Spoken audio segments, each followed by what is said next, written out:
Hi, friends. Gene Valentino. Welcome back to another episode of Gene Valentino's GrassRoots TruthCast. We try to cover the gambit of issues, as you know, political, social, moral, ethical, business, finance, and spiritual. And in the context of that is our religious advocate, a Catholic priest from Central Florida area, Father Frank Pavone, often known publicly as Father Frank Pavone, and he is known also as an American pro-life activist, a longtime leader in the organization of Priests for Life. Very interesting gentleman. We're going to get into many aspects of things he's advocated for. He's headquartered in Titusville, Florida, although he's a New Yorker like I'm a Connecticut guy. So we both ended up down here. Down here in Florida for some crazy reason. Maybe that's a story unto itself, but he's been a strong anti-abortion activist and has made several national appearances and is a strong supporter of Donald Trump, as are we. Have the privilege of meeting Father Frank a few times at different conferences that we've attended. And from these kinds of experiences, as you might guess, very interesting things surface, and you get to know a person better during that process. We're going to have a conversation about abortion right after this.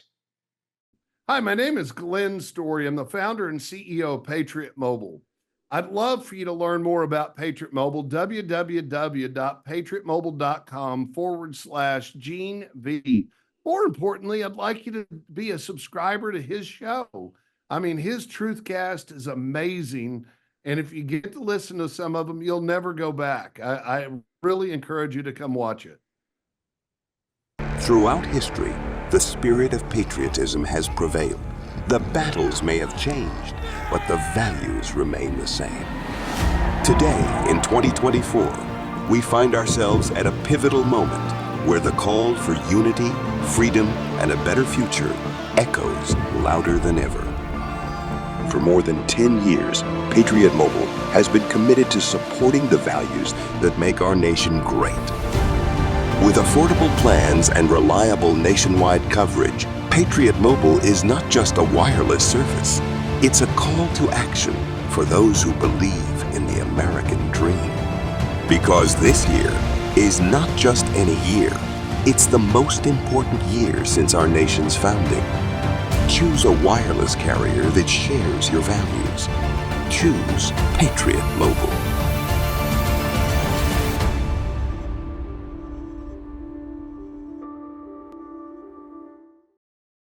Hello, fellow patriots. Gene Valentino here. As we approach our 250th anniversary, let's celebrate the spirit that made this nation the greatest country on earth. I'm so proud to offer you our limited edition 1776 to 2026 commemorative hats, a bold reminder of freedom, faith, and the American dream.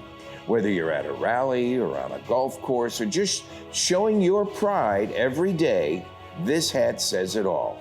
Grab yours today at GeneValentino.com and let freedom ring. Welcome back, friends, and welcome to the GrassRoots TruthCast. We're going to be with Father Frank Pavone today. Welcome aboard, Father. Hello, Gene. It is a joy to be with you. We were together in person just recently, and I love the work you're doing, so thanks for having me on today.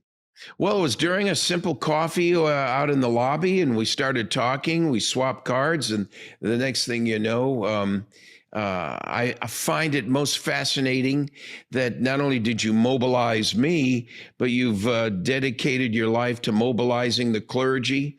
And in this anti-abortion euthanasia approach, it's amazing to me also that under your leadership, your group has expanded nationally and internationally with developing ministries around the world, focusing on healing after abortion as well, not only the anti-abortion movement, but the post-abortion issues as well, is something I'd like you to expound upon.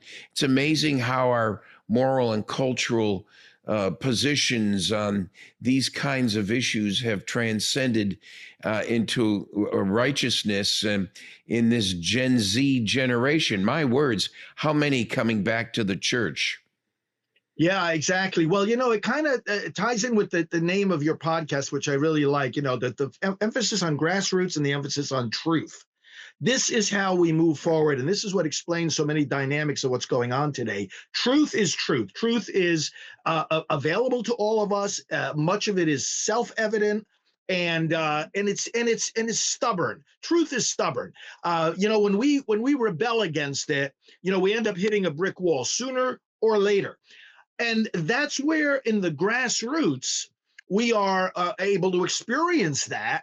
And this is why we're making so much progress on issues like abortion, the sanctity of life, and freedom itself as we enter into what I really believe is a golden age for America. Part of this is, and you kind of referenced it briefly already, people want meaning. Young people want meaning. They're tired of being lied to. They're tired of being brought down dead ends, with promises like, for example, the whole false promise behind abortion. Oh, this is freedom. This is choice. This is healthcare. And meanwhile, it ends up devastating individuals and families and relationships. And when they thought that they were choosing a future for themselves, they instead were choosing something that destroyed their future. So we keep hitting these dead ends, these brick walls when we go down the path of abortion, when we go down the path of transgender, when we go down the path of tyranny that expresses itself in 1,000 different threats to our country. But the grassroots know how to receive truth. They seek truth. They know it when they find it. And it is, like Jesus said, the thing that sets us free. So it's so appropriate that that this broadcast is given that the name that you've given it, and we do see people returning to church precisely for the reason that it is, as Scripture says, the pillar and bulwark of truth. Let's talk about your efforts specifically within the organization. How are you replicating your efforts nationwide? We began as an organization of priests helping priests. And Gene, that was rooted in a lesson we learned from the other side, actually. We see the importance of clergy because the very people who launched the abortion movement in America saw the importance of clergy. I personally knew Dr. Bernard Nathanson. He was, if people look him up, he was the world's largest abortionist, and he was the one who, the way he described it was, I uncaged the abortion monster in the United States. This was prior to Roe v. Wade. He helped make Roe v. Wade happen. And here's what he said. He said, we took a gamble that the clergy would be silent on this. And we won that gamble. The church was asleep. He said, we stole the issue from the church. We were there creating the abortion industry, and the church wasn't speaking up. And then he said to us as clergy, he says, if you had spoken up, we would have never gotten away with what we did.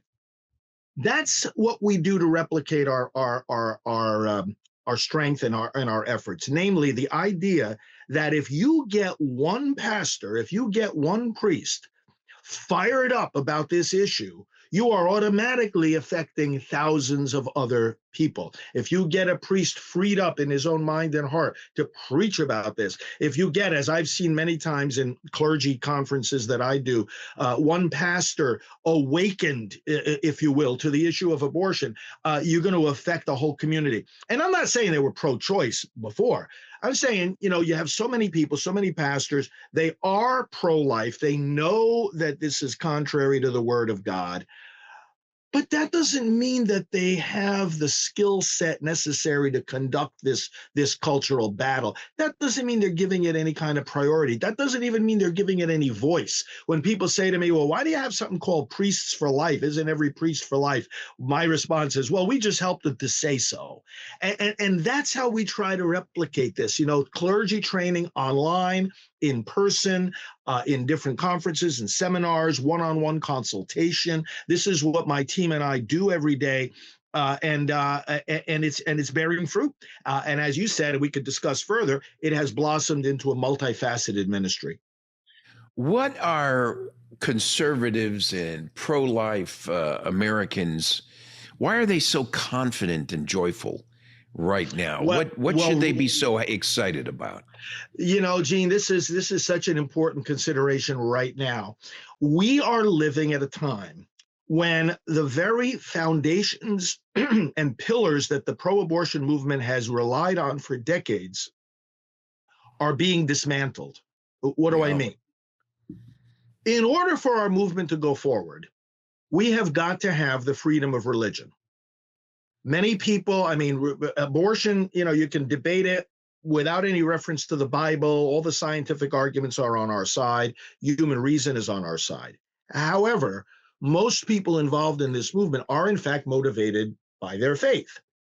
And if we don't have the freedom to express that faith, if we don't have the freedom to take the convictions of that faith and then apply them in the voting booth or in public demonstrations of our convictions, marches and rallies and so forth, well, then we're never going to be able to advance our cause. Right now, we're living in a golden age of religious freedom, thanks in very large part to President Trump, to the judges that he has appointed, including on the Supreme Court.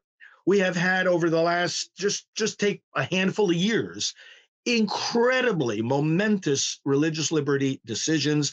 A friend of mine, and you probably know him too, Coach Joe Kennedy, who won that case about praying as a public school coach on the ball field. The Supreme Court said, of course you can do that. This is America, and this affects the pro-life movement. We're not talking explicitly here about abortion, although, I was present for most of the meetings that just concluded. There was a hearing about every month of President Trump's Religious Liberty Commission. And those hearings were convened at his request to give him even more suggestions for strengthening religious freedom. And at every single one of those hearings, the pro-life issue came up because the rights of pro-life protesters have been under attack. Biden and his administration threw peaceful, prayerful, pro-life grandmas and grandpas into jail. President Trump campaigned on releasing those people, and then he did it. So it's like, I look at my fellow pro-life advocates and I say, listen, there's plenty of things to complain about. There's plenty of things to be distressed about. Obviously, we're not at our goal. Obviously, we need what I call a holy impatience. However, right now, it's incredible. The progress being made, the tools we need for this movement are being strengthened. Religious liberty, freedom of speech, freedom to protest. President Trump has been attacking the bias in the media, opened up free speech on social media with the help of friends like Elon Musk. Doing what else? Bringing universities in line. Look at what's happened with the DEI and the transgender stuff, with lawsuits altogether, and universities like the University of Pennsylvania actually apologizing, to the women who were harmed because men pretending to be women were competing with them in sports. But he's reining this in. Who does that help? That helps the pro-life side, not the pro-abortion side. Fairness of elections, election integrity. Which side is helped when elections are fair instead of stolen and cheated? The pro-life side is helped. So this is why, in answer to your question, I think we're at a time where we have more reason to rejoice than ever, even though we got big obstacles right in front of us. We all know that. But my goodness, we're in a stronger position, and it's getting stronger by the day. Well, one big obstacle that we seem to have overcome was the recent overturning of the Supreme Court of Roe versus Wade, yes. But the problem is, from my point of view, is that abortion merely shifted back to a state policy issue. Is that a win for you? Is that a transition in your work effort? What's going on with your organization because of that Supreme Court ruling? Yeah, good question, Gene. Let's put this in perspective, because I think that the pro-life movement still has work to do, even to understand the Dobbs decision of 2022, right, which, like you said, reversed Roe v. Wade. So what happened? I like to think of it in terms of the gears of a car. Under Roe, we were in reverse, namely that the high court was saying to the states, you may not protect the unborn, at least until viability. Okay, that was reverse. Pro-life laws would be passed, but then the courts would strike them down because of Roe v. Wade. What Dobbs did is it put us in neutral. So instead of the court saying you may not protect the unborn, the court said you may protect the unborn. So you may not protect the unborn in reverse. You may protect the unborn. So now, if a state passes a pro-life law and the law is challenged in court, as it always is by the pro-abortion side, it doesn't tend to get struck down automatically. Most of these laws are being upheld now. Now we've got to get into drive. What does drive mean? That the courts say you must protect the unborn. Why? Well, because the right to life is in the Constitution. And that argument is being made by more and more pro-life attorneys that the right to life is actually there.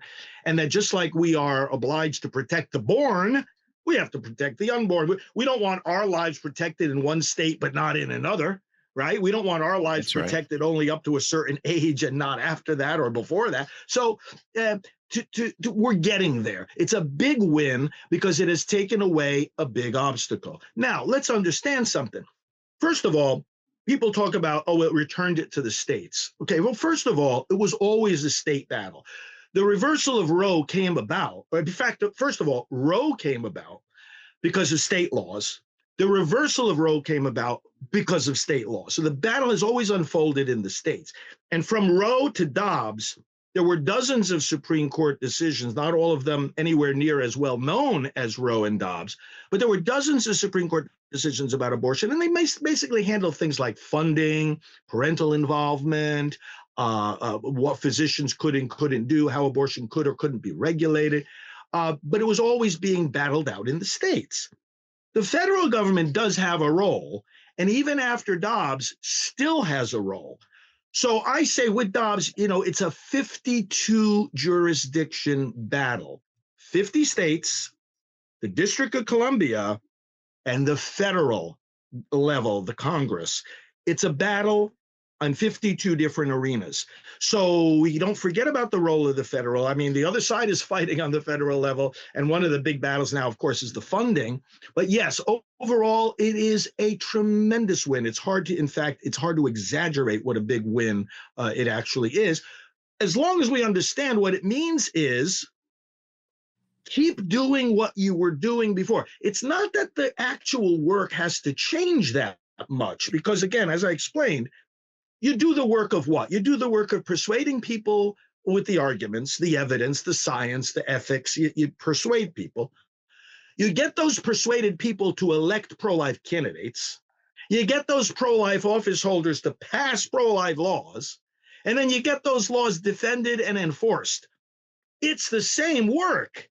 The difference is what happens at the end of that process. With Roe out of the way, those laws will stand and save lives rather than be struck down. That's the big difference. The work to get there is very much the same.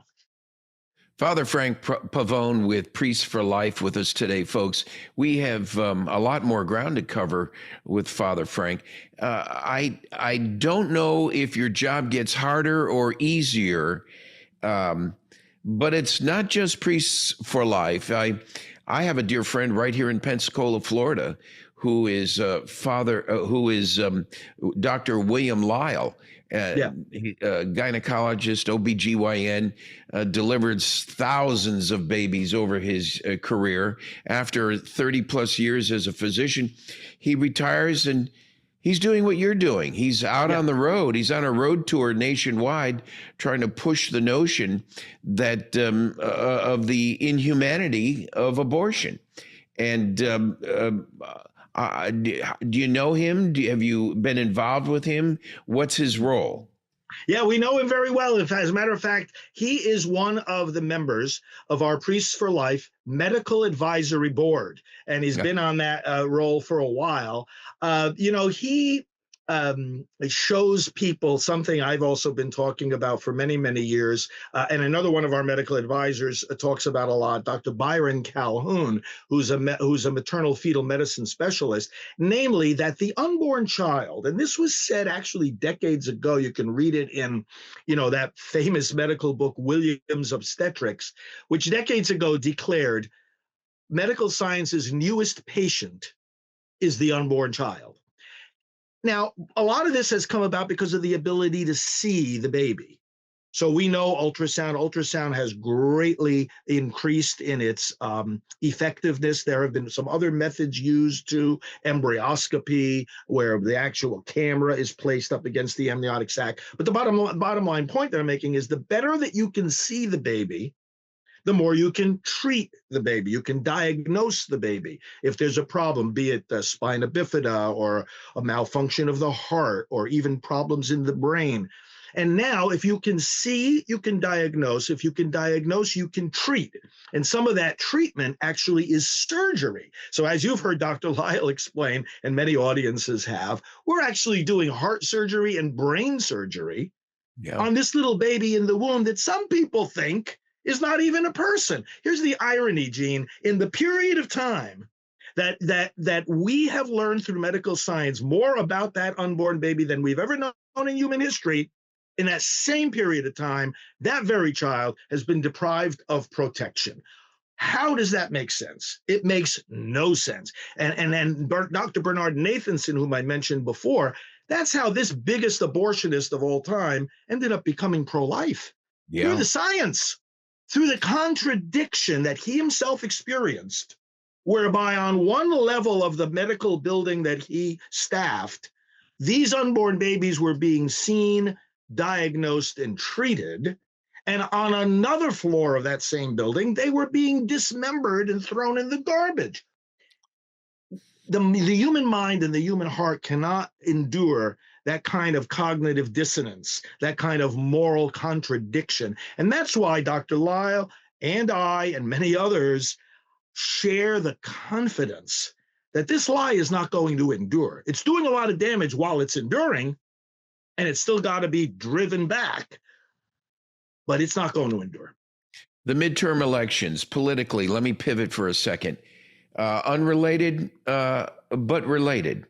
We have a midterm election coming up. We've seen some changes in the chemistry of the election process, which has ticked off a lot of voters nationwide. We see because of redistricting and the Supreme Court rulings on voter rights and creating parity and balance between the voter system. Do you see more Republicans? I hate to put it that way. Do you see more people getting elected that are conservative and pro-life as a result of what's happened on this redistricting issue? I think so, Gene. I've been expressing for about a year now the kind of optimism that others have even more politically experienced have expressed. People like Dick Morris, people like our speaker, Mike Johnson, have been expressing confidence that this year, 2026, we are going to buck the trend that we all know is characteristic of American politics, whereby, if your party is in the White House, you're probably going to lose seats in Congress in the midterm. And that's generally been the pattern, as we all know, although there have been exceptions to that. I believe 2026 will be an exception to that pattern. I think we're going to win the midterms. Why? Well, one of the things that I and others have been saying for months now, prior to this recent Supreme Court decision out of Louisiana, was that the whole redistricting effort is going to help us. And I think the Supreme Court made a very, very correct, wise decision to say you can't use race as a criterion for drawing congressional districts. You could use other things. You could use other criteria. You could use political criteria, voter registration, voting habits. You can use all kinds of criteria. You just can't use race. And the fact that they ruled that way is going to end up over the next few election cycles, because the states now are going to move at different speeds in terms of how they're going to apply that court decision, although I think they should do so immediately, to hurry up, get it done. But some will wait till 28, some, will wait longer. But the bottom line is it's going to help Republicans, already helping Republicans. But there are other dynamics, too, with this midterm. We work with the faith community, obviously. We have a big political outreach as part of our work. In fact, we have a C4 organization called Pro-Life Vote. And so we're going around the country. We're doing voter education. We're doing seminars and everything. We're listening to voters.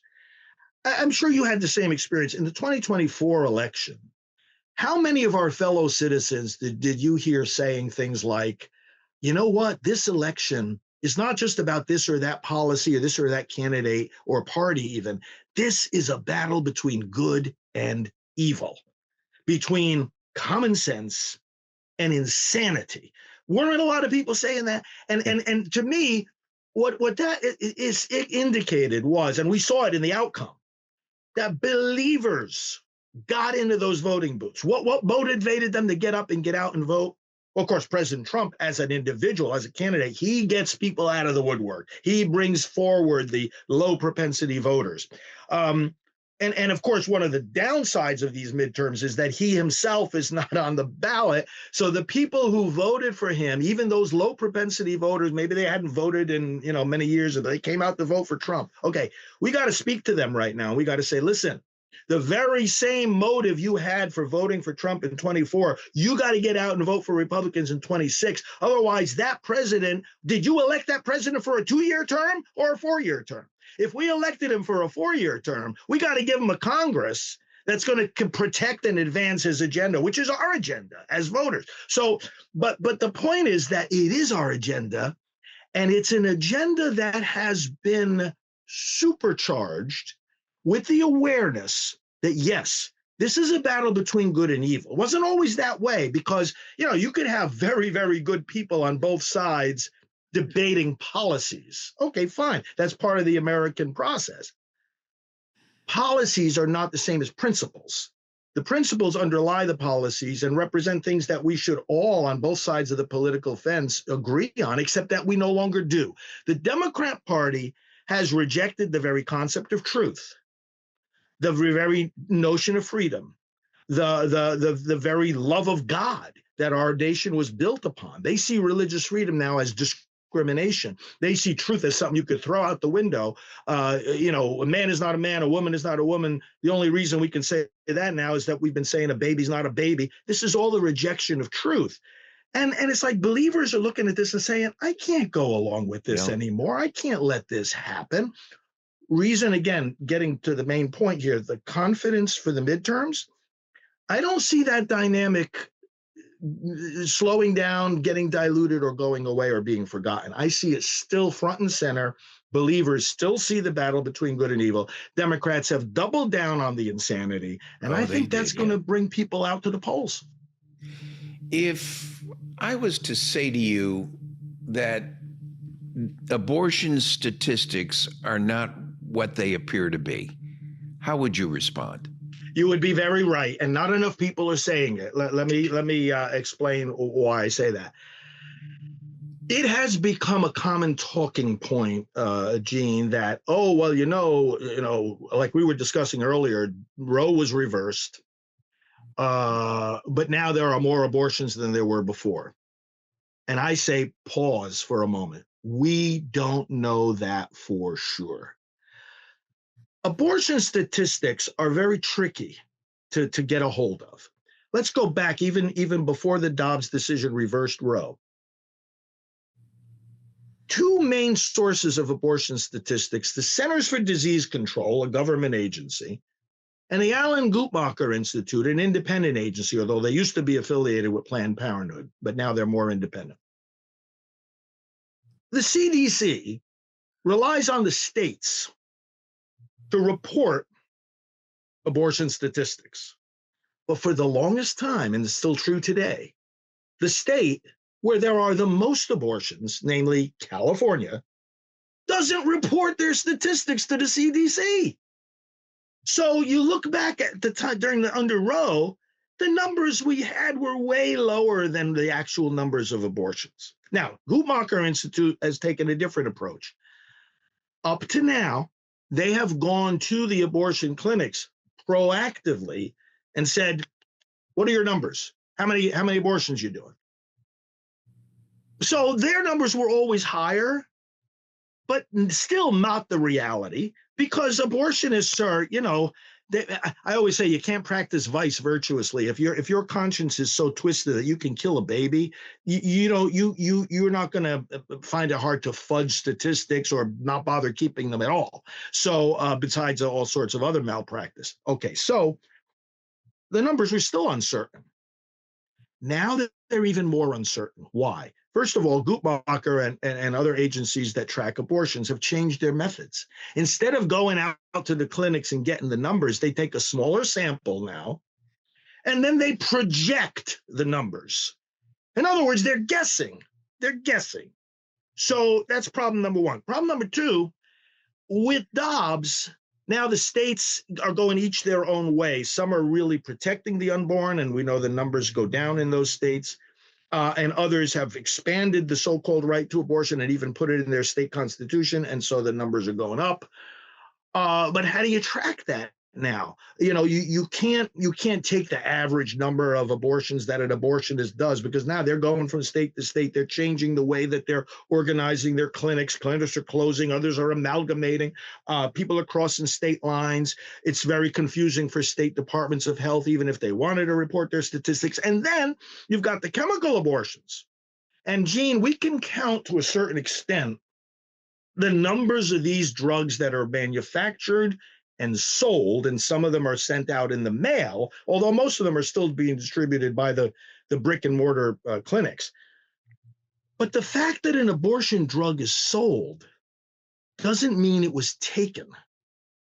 Some people stockpile these drugs. In fact, they're told by the abortion industry, oh, you better stock up on your abortion drugs in case your state bans abortion, So how many abortions are there by chemical abortions? We really don't know. We really don't know. The only group I've been hearing really saying this, besides my own, is National Right to Life. The National Right to Life Committee does an annual report on the status of abortion, and they have a great research director by the name of Dr. Randall O'Bannon.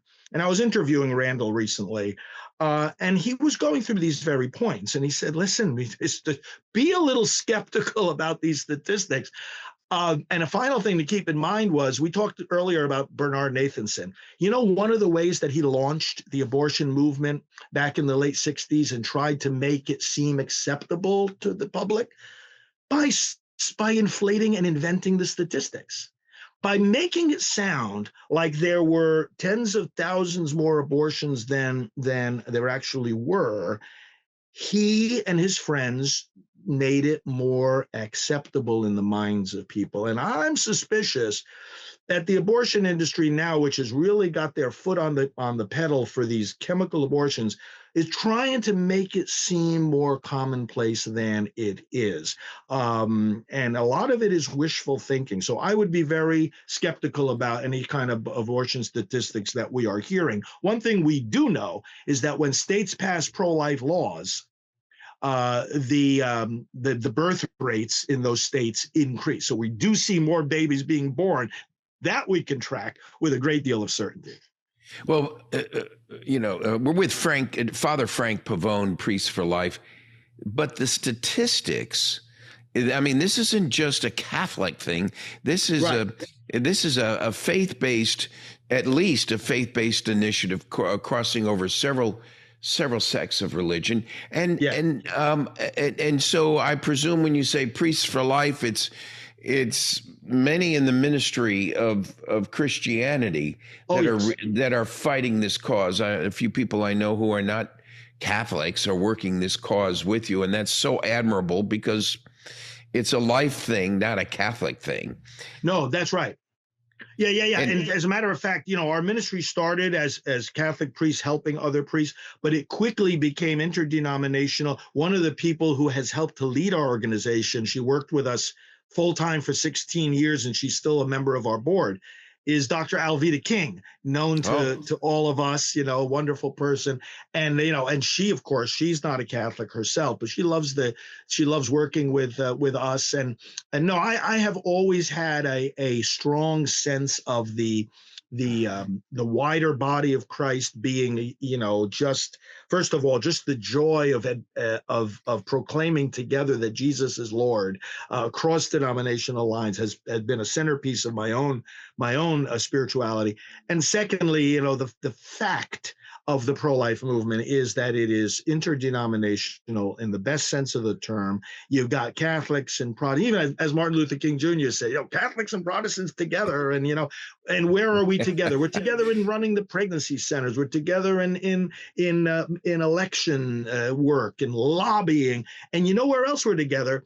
Getting thrown in jail. Now, I have never been in jail myself, but lots of peaceful, loving people have been thrown in jail for their pro-life activism, not for doing anything violent, but for getting the other side upset. And where's the heavy lifting right now? What are you finding yourself labored with in trying to in getting through your initiative? Well, one of the key things right now is, there are some states that have put, and Virginia is a big battleground right now for what I'm about to say. They're trying to put unlimited abortion into the state constitutions. Like we said before, they lost big with the Dobbs decision because the Supreme Court said, hey, we made a mistake by trying to say that abortion is somehow rooted in the federal constitution. It's not, it never has been, et cetera. And the Dobbs decision also said it's never been in any of our state constitutions.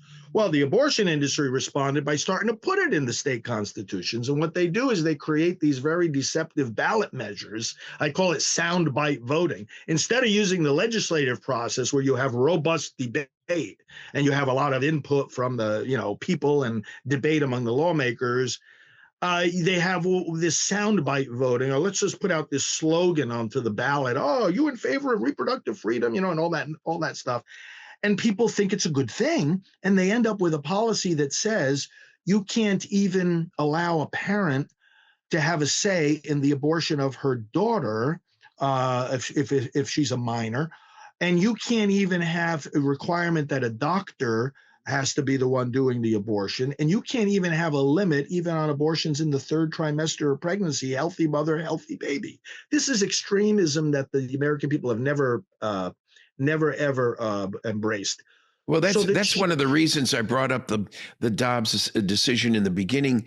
I fear that the federal system at the court level first has taken a punt and pushed it to the states. And then I see legislators running for cover, not wanting to deal with it at all. Right. And so folks like yourself with these great organization, Priests for Life, for example, what you're heading is burdened with the notion you've got to be unburdened, by the way, under certain political things. Anyway, so be unburdened, but you're burdened by the fact that you've got to try to ameliorate that which the federal legislative system could not address. I don't know how abortion in one state should be looked at differently from another state. It's still the same taking of life. It's not like so my concern is I'm not too excited about hearing conversation that pushes more regulation to the state when they can't get their election system in orders and they vary from state to state. I'm not sure how capable they are of dealing with things like abortion in some uniform way, and which begs the question, why should it be different from state to state? Yeah, it shouldn't be when it comes to the fundamental question of the right to life. And this is a perfect time to be addressing this because 250 years, right, since the Declaration of Independence was adopted. This is a great celebration. And we could talk a little bit about that too, because I was just at the rededication of America to God, that big event we had on May 17th on the National Mall. But what are we celebrating the anniversary of the Declaration of Independence, which asserts the right to life? It's given by God. And what does the Declaration say? It is an inalienable right, which means no one can take it away from us. Government doesn't give it. Government can't take it away. And governments exist to secure that right. Now, if we rediscover, Gene, those simple truths, which the Declaration said are self-evident, then we're going to solve this problem. We'll be on the path of solving this problem, because you can't say that the right to life is from God, it's inalienable, and governments exist to secure it, but you have it in Alabama, but not in New York. Doesn't work that way. It's a fundamental right. So we've got to rediscover what that means. And we've got to say, look, that's like I was saying before, reverse, neutral, and drive. Right now we're in neutral. The states are able to protect the unborn, and praise God, a good 16, 17, 18 states now are saying, yeah, we're protecting these babies right from the time their life begins, which is fertilization. This is a necessary step towards the way our American system is created. We are 50 states, right? With 50 legislatures, 50 different court systems, 50 governors. We're created that way as a nation. But if we are, so that's the states part of United States. But how about the united part? What are we united about? We've got to be united on the principles of the Declaration. And one of those is the right to life. So we've got to transition this issue now from, okay, look, the statewide efforts, to the extent that we're making progress, it contributes to that final victory, because we get a momentum going. We've got about, like I say, about 17, 18 states now. If we get 25, 30, 35, we're getting to the point where on a federal level, our lawmakers and our judges will be more emboldened, and our president, whoever it may be in the future, will be more emboldened to say, yeah, you know what, it's time for a national policy here that affirms, and a national court decision too. Eventually, the Supreme Court has got to rule on this, to say, look, the right to life is essential to the very fabric of our Constitution, and you just cannot allow anymore, anywhere, the killing of any of these babies in the womb. That's the point where we have to get. Well, that kind of ties into where I was going. I mean, if you have different rules on abortion state to state, are you not discriminating in some sense? One state to another. It doesn't putting your whether you support abortion or not on face legally. No law school student would deny the fact that if you're treating the issue differently in each state, that you've created a imbalance in the way the Constitution, the constitutional rights issues applies. It's the most unjust form of discrimination. You're discriminating against the weakest, smallest children. And it makes no sense from the point of view of, what the words that are inscribed on the very building of the Supreme Court, equal justice under law, it contradicts that. Yes. We're with Father Frank Pavone, Fathers for Life, a U.S.-based organization out of Florida. And how big's your network now, Father? Oh, we've got, right now, our supporters are about 500,000. And are they sort of like different interest groups around the nation with the outreach you're ascribing to?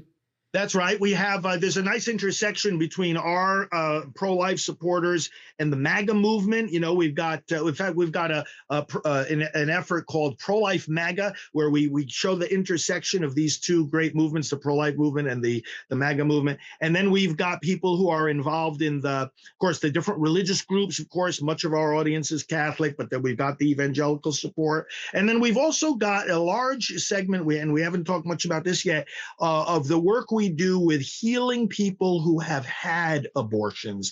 The whole family is affected by it. And we've got the moms and the dads who speak up about that. And that's a group of people called Silent No More. Our Silent No More movement gives voice to their stories. Because when people talk about how devastating abortion was, they're warning others, hey, don't go down this road. Or if you have, you know what? Just like we found hope and healing, so can you.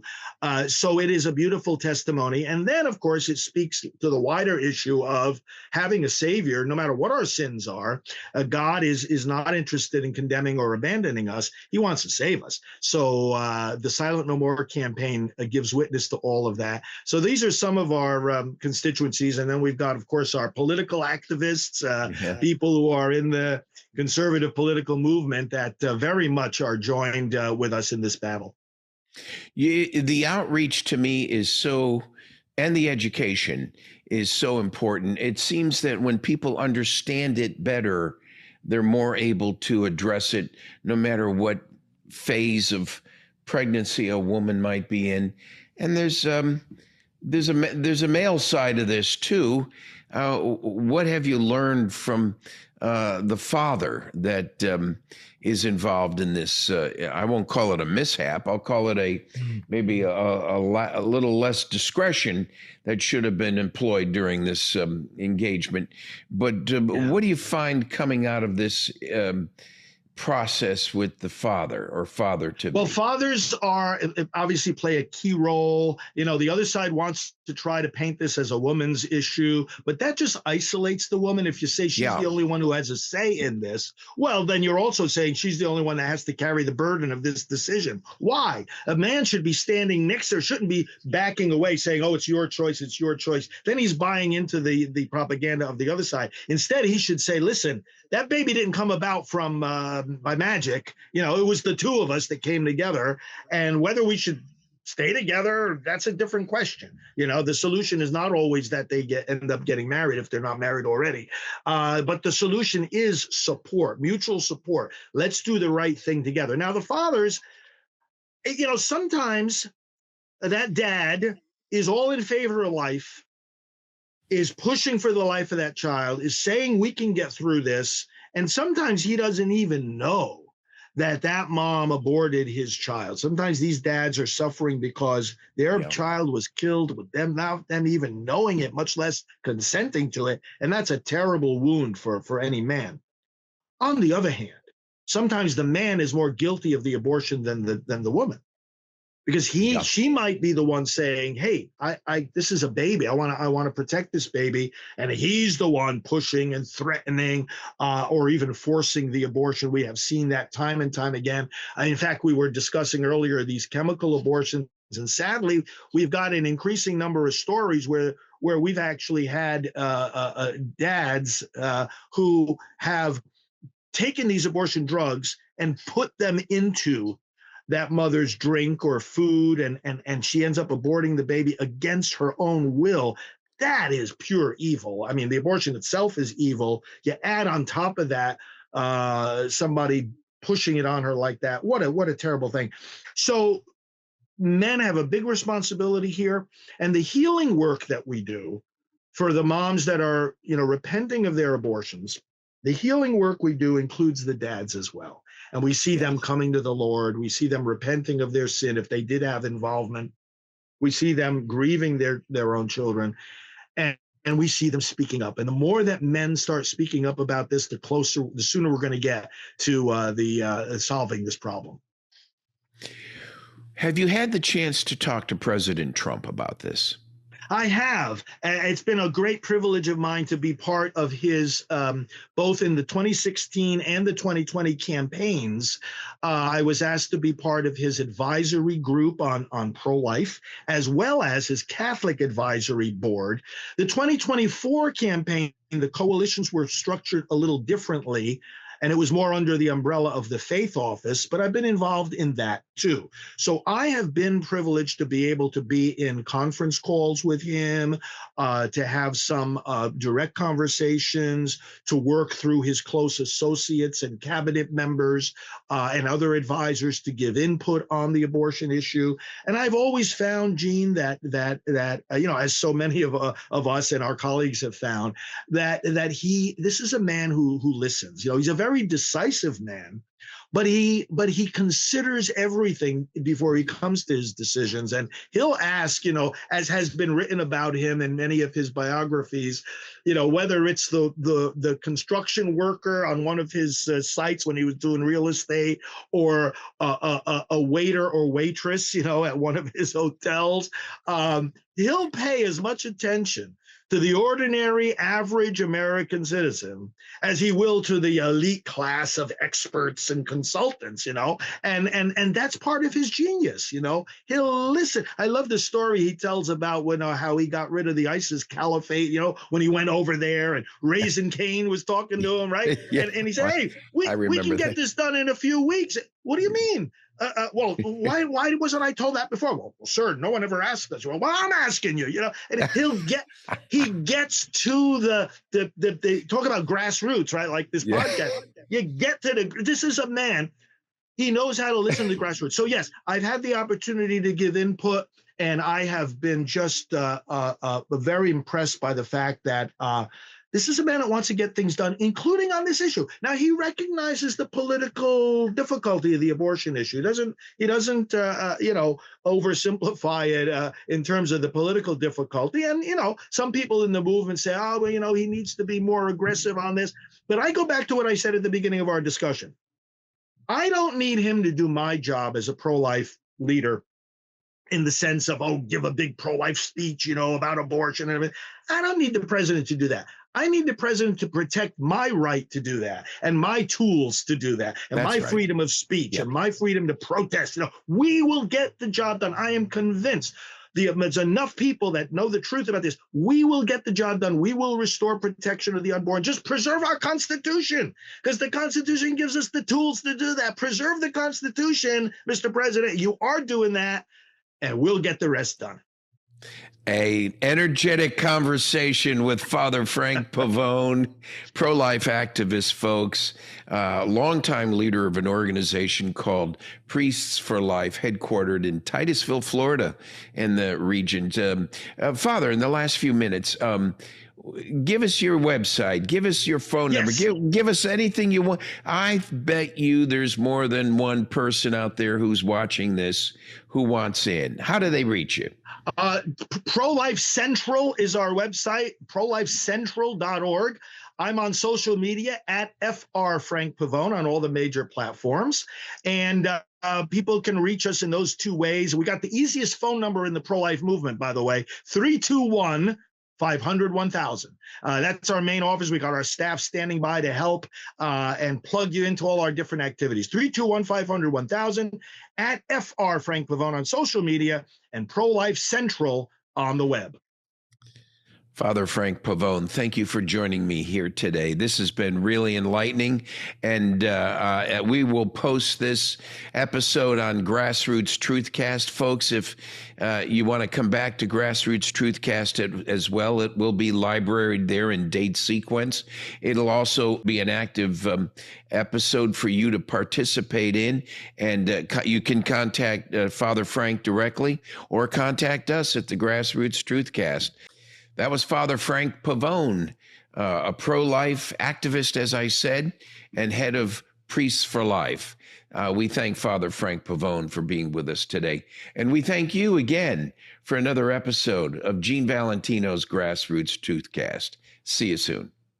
Relationships matter because people buy people, and that's why I buy Eddie Zarin Insurance of the Zarin Insurance Agency in Pensacola, Florida, a family-owned business with over 50 years in the business, and they treat people the right way. From homeowners insurance to contractors insurance, condo insurance, commercial insurance, all the different coverages that are out there, and of course auto insurance, they've got you covered.